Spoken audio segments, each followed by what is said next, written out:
Le grand matin Sud Radio, 7h-9h, Jean-Jacques Bourdin. Il est 7h26, Éric Revel. Porsche en perte de vitesse. Ouais. Voilà une marque mythique.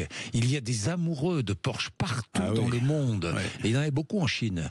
Oui, malheureusement, Porsche vend de moins en moins de voitures en Chine. Ouais, ce qui a attiré mon attention, c'est la très bonne chronique de Philippe Escande, le journaliste du Monde, qui a titré son papier « Les légendes sont-elles mortelles ?» Les légendes sont-elles mortelles ? Et en fait, il évoque le cas de Porsche, qui est de moins en moins rentable. La marge était de 20%, elle est de 10% aujourd'hui.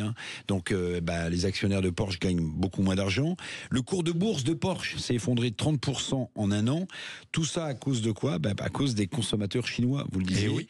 La Chine qui tirait les ventes, c'est en train de s'effondrer. Et pourquoi ? Parce qu'ils préfèrent des producteurs de voitures sportives chinoises. Et oui, avec des moteurs électriques. C'est quasiment pour Porsche, on peut le dire, un tournant industriel, mais un tournant existentiel. Un tournant existentiel pour la marque de légende. Donc, Escande a raison de s'interroger, les légendes sont-elles mortelles ? Oui, le marché chinois. D'abord, j'ai découvert que le marché chinois était le principal marché pour Porsche, ce que je ne savais absolument pas. Et puis, vous faisiez allusion aux voitures électriques. Porsche a pourtant sorti des modèles électriques. Vous êtes alarmiste, non ? Vous êtes alarmiste, non ? Écoutez, Porsche ne va pas disparaître, c'est pas possible. Porsche Tous les amoureux de Porsche ils ont vendu 57 000 voitures quand même en Chine l'année dernière. 57 000.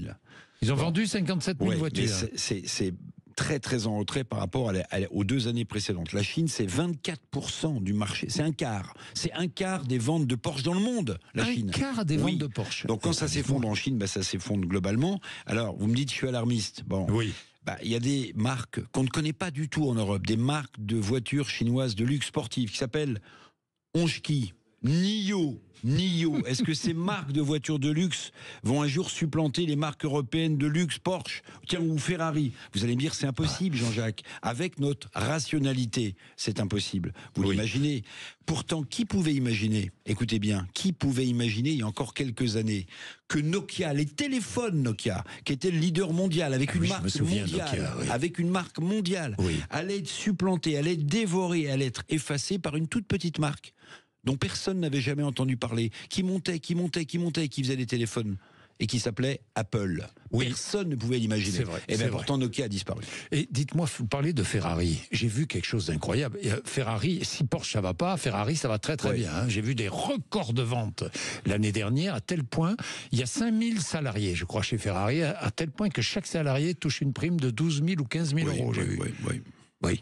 Mais est-ce que vous imaginez, Jean-Jacques, je vais vous poser la question. Allez-y. Vous avez les moyens de vous acheter, admettons, une Porsche ou une Ferrari.